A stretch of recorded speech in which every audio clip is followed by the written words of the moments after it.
En nombre de Grupo Editor Orfila Valentini, les doy la más cordial bienvenida a la presentación del libro AMLO en el poder, la hegemonía política y el desarrollo económico del nuevo régimen, de la autoría de Víctor López Villafañe, obra que nos convoca en el marco de la edición especial 2020 de la Feria Internacional del Libro de Guadalajara.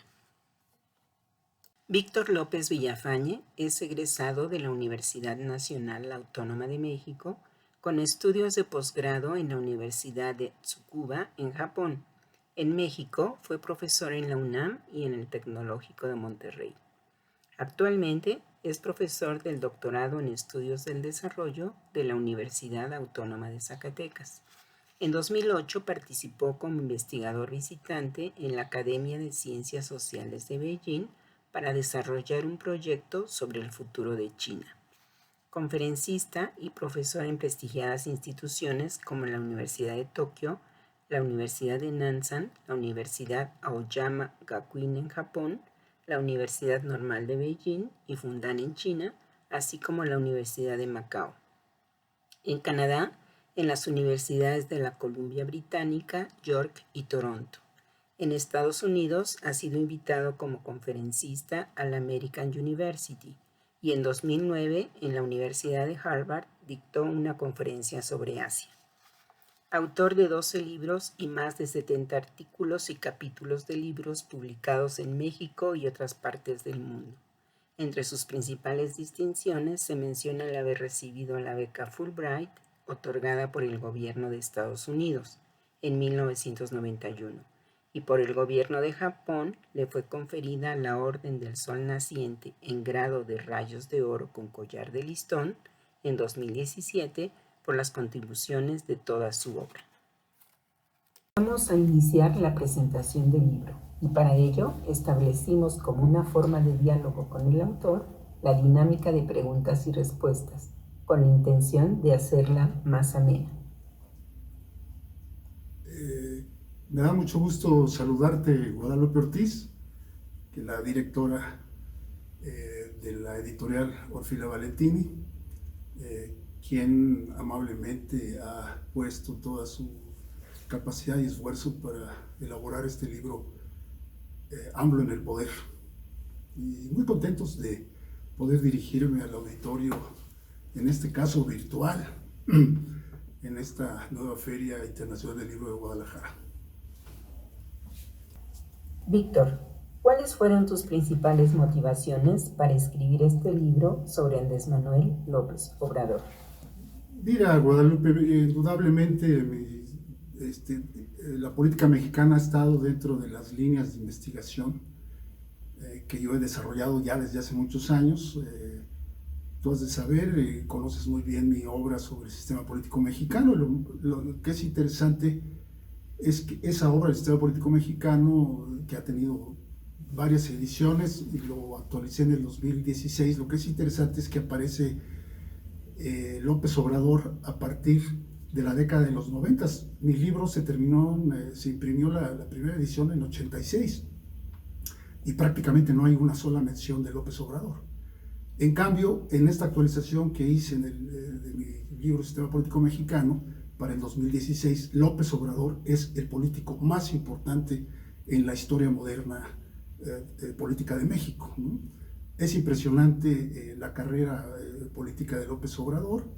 Yo lo he catalogado en el libro como un hombre poder, es decir, siempre ha estado, es un organizador del poder, es un político que se ha desarrollado siempre al amparo de sus propias fuerzas. Eso también es un elemento que me ha impresionado mucho en su vida política profesional, porque prácticamente es un hombre que no se hizo, para empezar, rompe la idea de la clase política contemporánea en México, casi todos ellos provenían de haber nacido en grandes ciudades, de haber estudiado en universidades privadas, y siempre que provenían de familias políticas o apoyados por grupos empresariales. Y lo que es interesante de López Obrador es que es un político que se hace a sí mismo.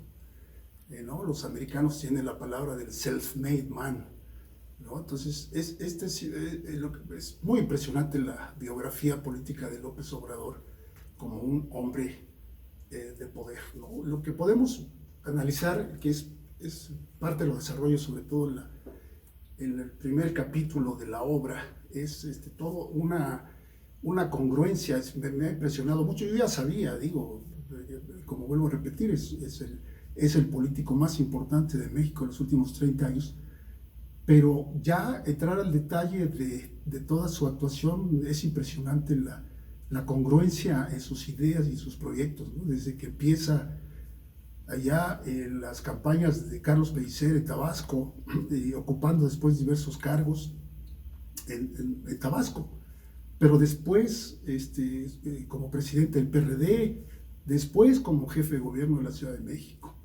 En fin, podemos ver una continuidad de ideas claves en él, como son la austeridad, como son la defensa de los pobres.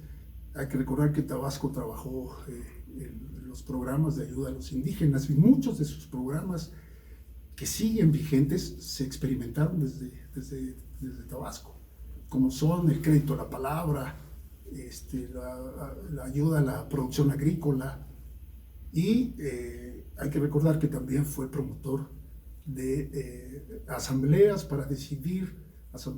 populares para decidir el carácter y orientación de los presupuestos de obras públicas en Tabasco, cuando fue directivo del Partido Revolucionario Institucional en Tabasco, ¿no? Entonces, realmente lo que impresiona López Obrador es esta congruencia, esta independencia que siempre ha mantenido de grupos.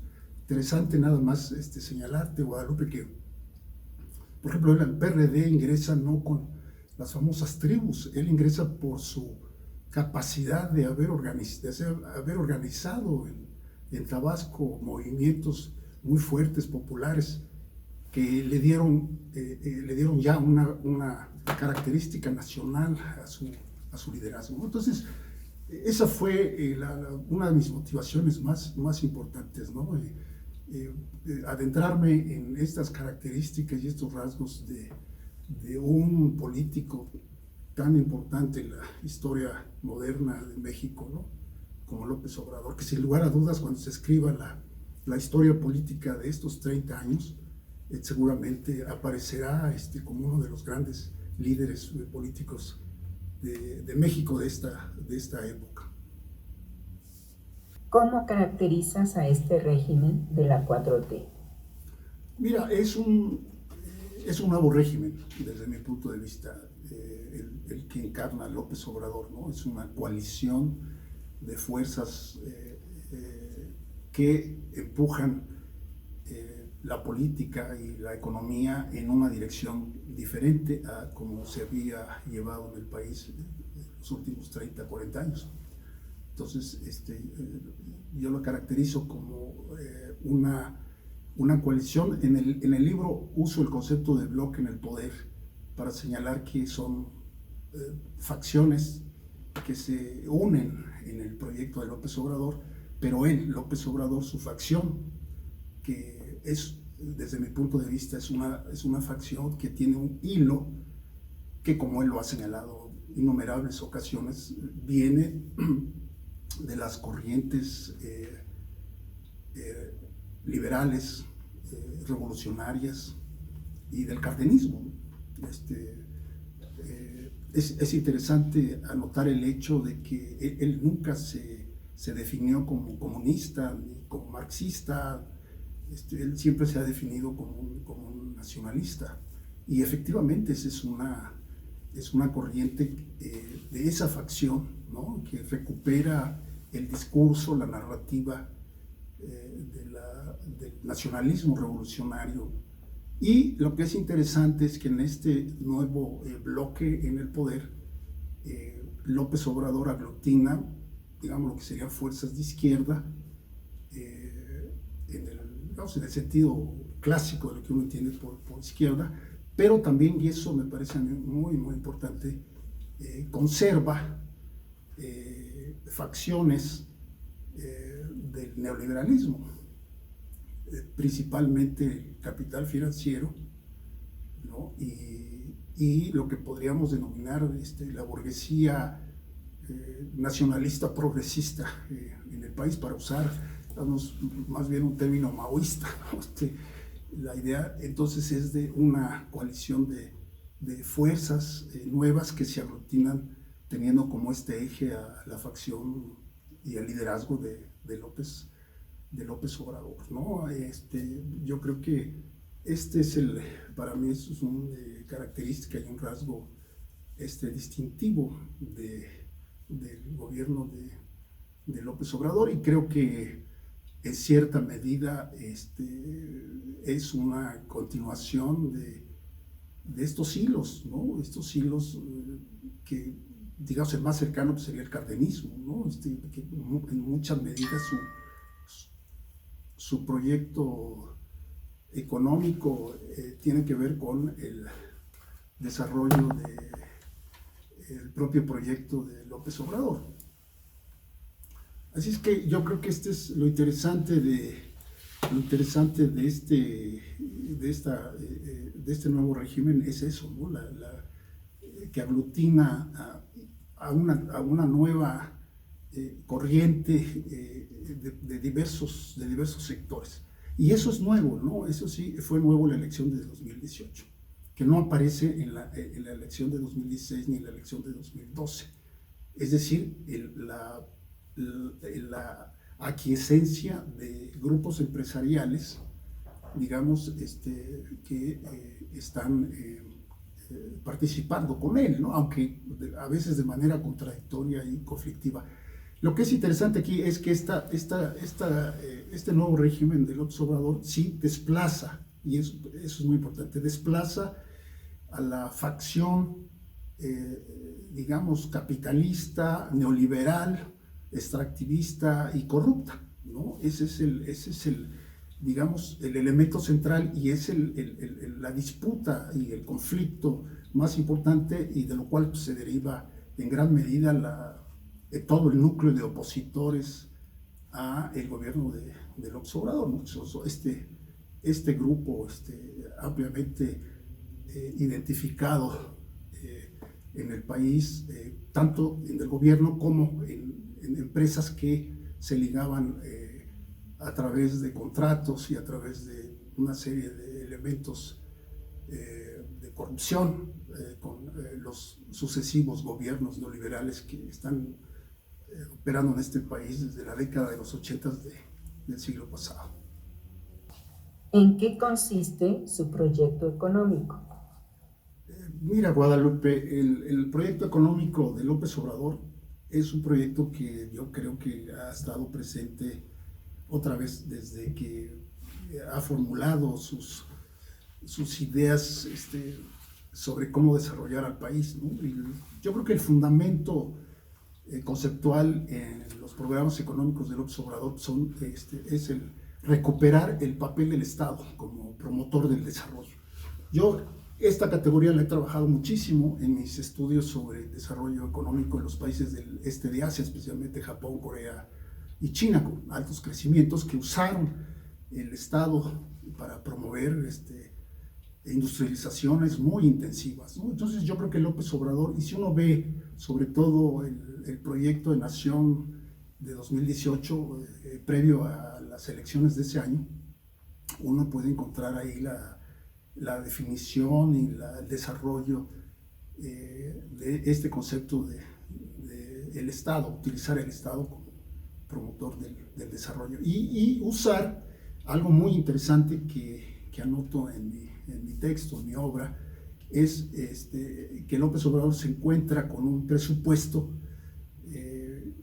que es el eje, o es uno de los ejes de su programa, sobre todo de revertir al Estado como un elemento clave para el desarrollo económico del país, sobre todo en los proyectos de carácter social, ¿no? Muy importante, de apoyo a los pobres y de becas y de vivienda, todo y el proyecto de recuperación de la energía, el proyecto de las nuevas grandes obras en el sureste del país, ¿no? Entonces aparece el Estado y el presupuesto como un elemento importante. Algo muy, muy interesante que me llamó la atención es que supuestamente el neoliberalismo dice que el Estado debe reducir su capacidad, la economía, y dejar que el sector privado tome las áreas que el Estado ha desarrollado. Lo que es interesante es que en México esto no pasó, ¿no? El presupuesto que desarrollaron los gobiernos neoliberales siempre fue incrementándose, ¿no? De tal manera que López Obrador se encuentra con un presupuesto que es más o menos un poco arriba del 20% del PIB, mientras hubo otros países que sí aplicaron presupuestos más austeros en términos de la reducción del papel del Estado. Un caso sería Chile, por ejemplo, ¿no? Entonces, esto es muy interesante. Esto solo se explica, no me quisiera detener mucho ahí, está en la obra. Esto se explica solamente inflaron el presupuesto como un medio de corrupción, un medio muy grande, ¿no? Esto que ha pasado, el debate sobre los fideicomisos, ¿no? Más de 300 fideicomisos, ¿no? Con más de 500,000 millones de pesos. Entonces, esto revela que habían desarrollado, de alguna manera, se acabaron las empresas paraestatales. Hay que recordar que en los 80s, fundamentalmente, los 80s y principios de los 90s desaparecieron más de 1,000 empresas paraestatales y organismos desconcentrados en el país que tenían un presupuesto muy fuerte. Entonces era imaginable que ya no iba a haber ese presupuesto. Sin embargo, el presupuesto federal creció, ¿no? Y creció porque las empresas paraestatales seguramente eran fuente de fondos para toda la clase política y la clase empresarial. Y entonces el crecimiento del presupuesto, curiosamente, fue algo que desarrollaron los gobiernos neoliberales y que ahora López Obrador lo utiliza para revertirlo hacia todos los proyectos y programas sociales, ¿no? Entonces es un elemento muy interesante. De una vez anoto un tema que me parece importante desde el punto de vista conceptual, es que la desaparición de las empresas paraestatales dieron lugar a una crecimiento, a dos fenómenos desde mi punto de vista. Por un lado, a este crecimiento del presupuesto federal como fuente también directa de ingresos de la clase política, y por otro lado dieron también surgimiento a una como empresa paraestatal que era privada, ¿no? Todas las empresas privadas que hicieron negocios con los gobiernos neoliberales, ¿no? Actuaron como si fueran empresas paraestatales, ¿no? La otra empresa paraestatal, desde mi punto de vista, también fue la del narcotráfico, ¿no? Que se ligó también a la clase política neoliberal con los carteles de la droga, ¿no? Como sabemos muy bien, todos los periodos de crecimiento de los recursos, del lavado de dinero y los problemas derivados en violencia y en la política de inseguridad que ha prevalecido en el país en los últimos también 30 años. Yo creo que el proyecto económico de López Obrador, digamos, como en resumidas cuentas, me parece a mí que tiene algo muy importante, que serían como 3 o 4 ejes también. Uno es romper los ciclos de pobreza en el país. Hay que recordar que en el país la pobreza, y hay un capítulo que dedico a la pobreza en este libro.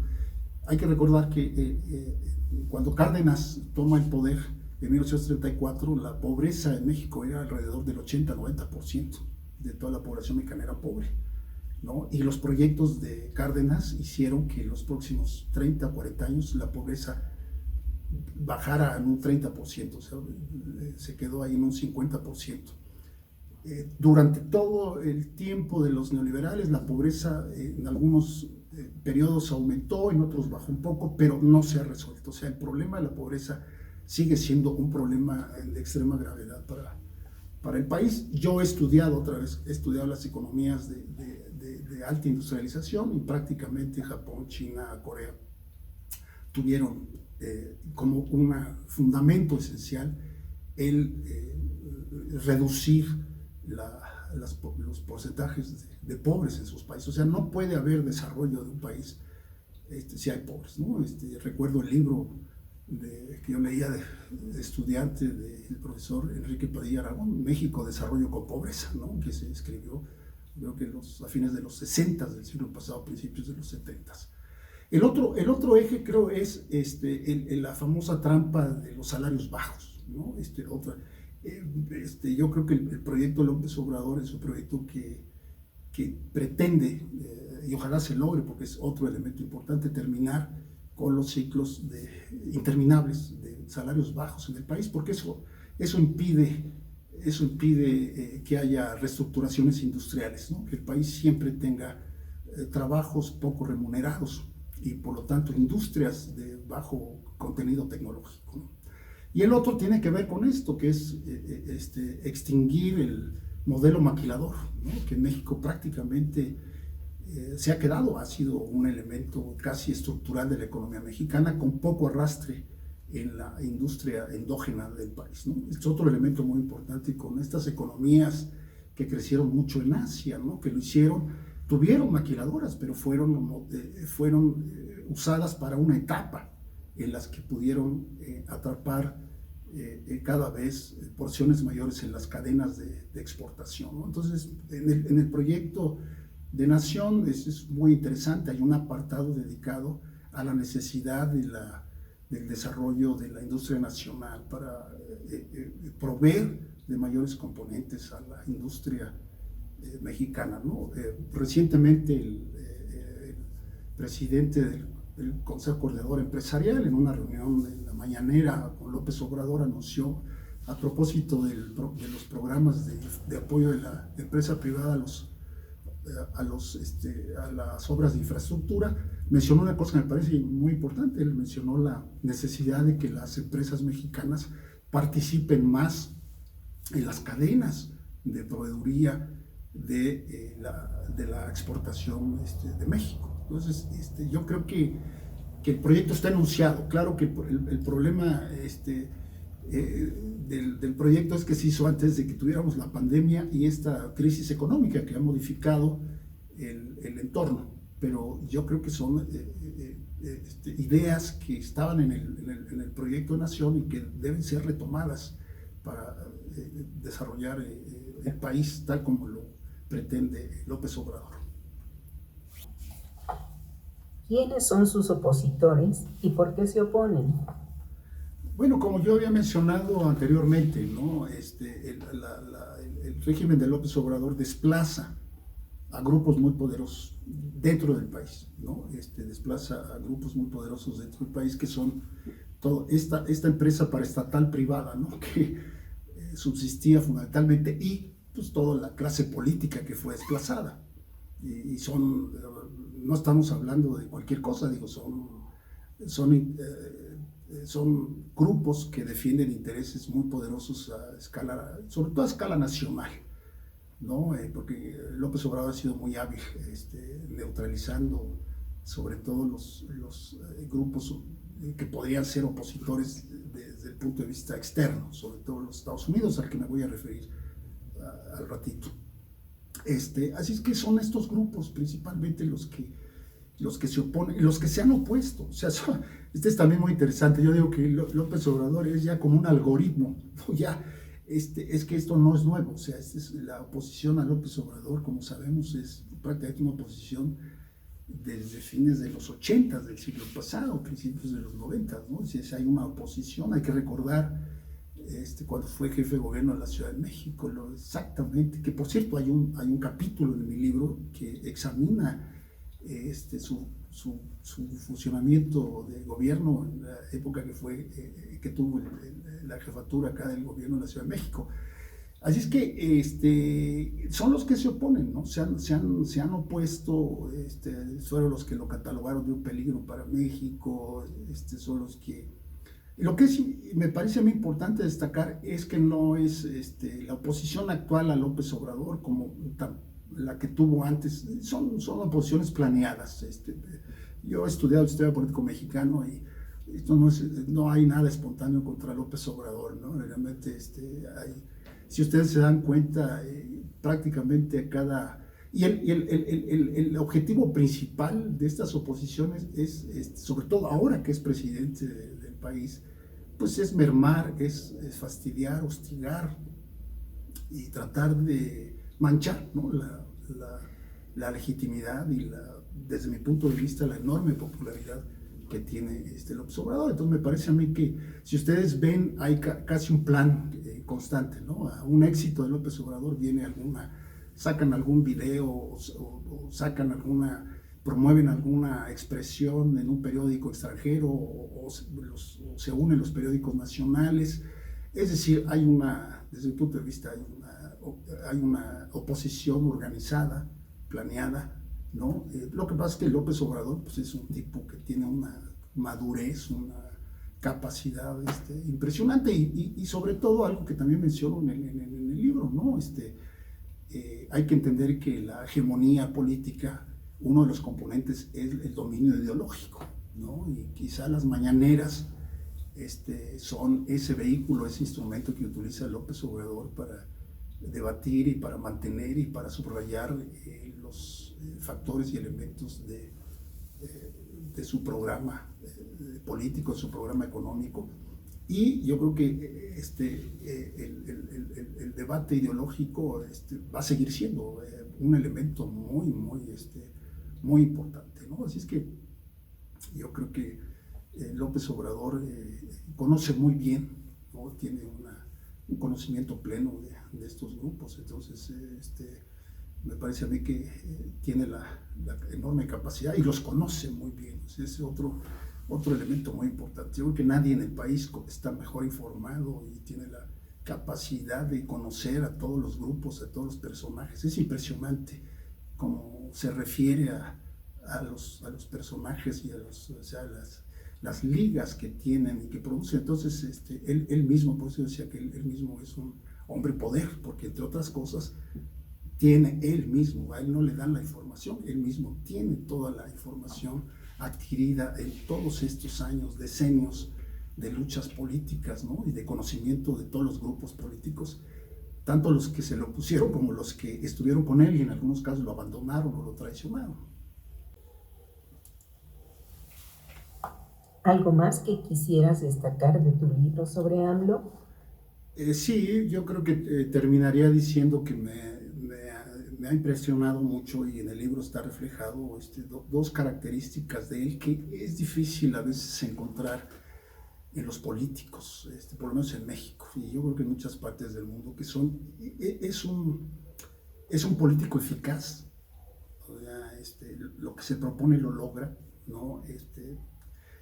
Para datos voy a señalar, por ejemplo, como político eficaz, cómo pudo neutralizar a Trump, ¿no? Es solamente un político con la eficacia de López Obrador lo pudo haber hecho, que fue fundamentalmente basado en no atacarlo, mantener un bajo perfil, porque Trump, como vemos hasta la fecha, es un hombre muy peligroso, con pleitos prácticamente con muchos líderes en todo el mundo, y Trump, él sí tenía la capacidad de haberle causado un grave daño a la imagen de López Obrador. López Obrador lo sabía, por eso es un político muy eficaz, y lo pudo neutralizar. No me detengo en el libro, está incluso en una entrevista que le hicieron a él y le preguntaron cómo le hizo para dominar y bajarle el tono a Trump, y él lo explica en el libro.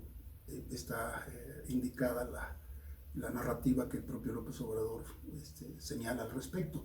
Entonces me parece a mí que es un político eficaz, ¿no? Digo, lo revela cómo alcanzó la presidencia después de tantos años de lucha. Y la otra que me llama mucho la atención y que lo señalo en el libro es la eficacia administrativa, ¿no? O sea, realmente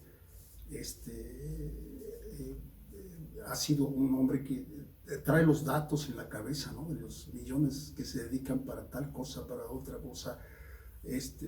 O sea, tiene un manejo administrativo. Yo de alguna manera intuyo en el primer capítulo donde hablo de los datos biográficos, es que él nace en una familia de comerciantes, aunque él solo en una mañanera reconoció que su abuelo era comerciante, pero en realidad la madre y el padre tienen comercios en Tabasco, ¿no? En diferentes lugares.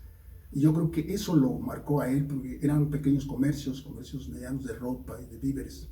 Y yo creo que los papás, cuando cerraban la cortina, hacían cuentas, ¿no? Cerraban la cortina y hacían cuentas, cuánto ingresó, cuánto, y a quiénes se les debe, y hay que pagar. Y esto fueron, yo creo que fueron rasgos, porque hay que recordar que en la infancia uno adquiere rasgos que después se nos revelan con los años posteriores, ¿no? Entonces, a mí me parece que este rasgo de sus padres, de pequeños comerciantes que vivían al día y que tenían que hacer ahorros, ¿no?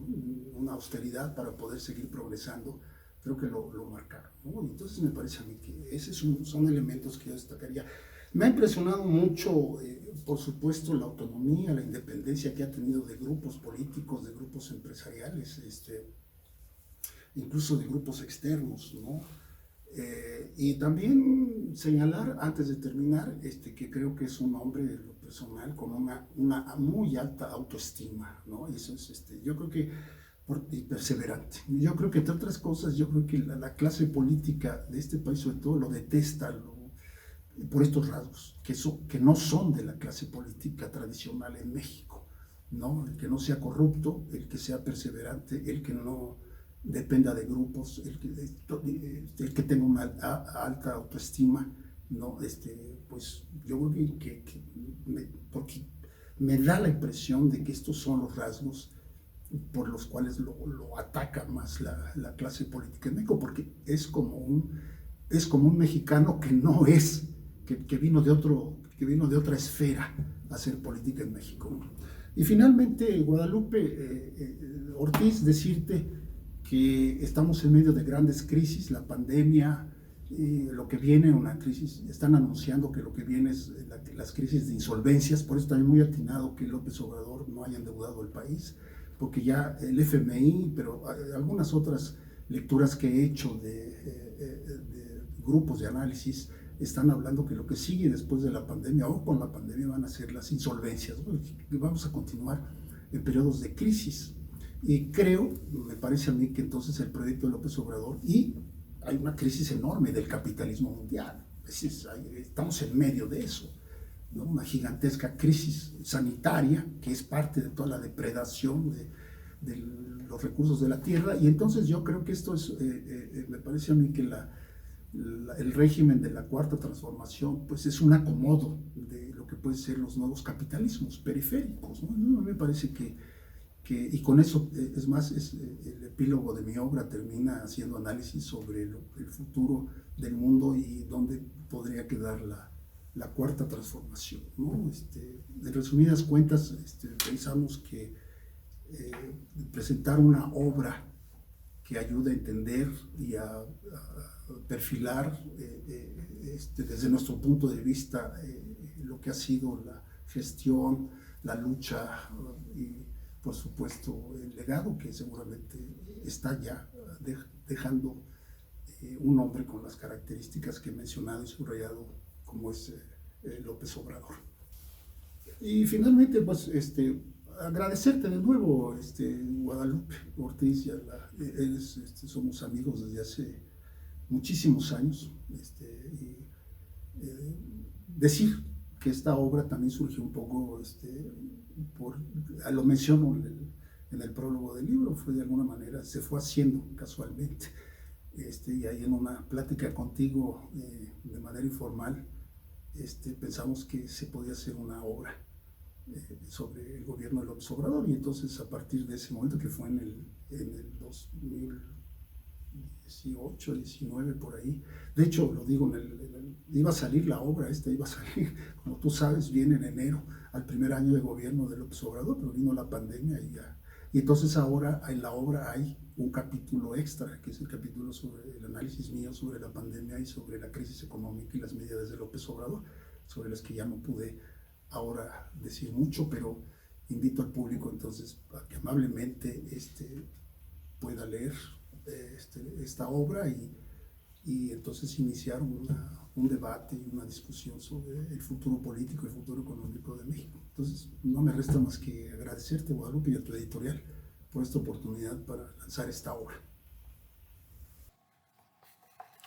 El tiempo destinado para la presentación de AMLO en el poder, la hegemonía política y el desarrollo económico del nuevo régimen ha concluido. El libro ya está disponible en librerías en su versión impresa y muy pronto también lo estará en versión electrónica. Muchas gracias a su autor, Víctor López Villafañe, por la introducción que nos ha hecho sobre el contenido de su libro. Desde luego, nuestro agradecimiento a todos ustedes por acompañarnos en este enlace virtual. Cordiales saludos y buen día.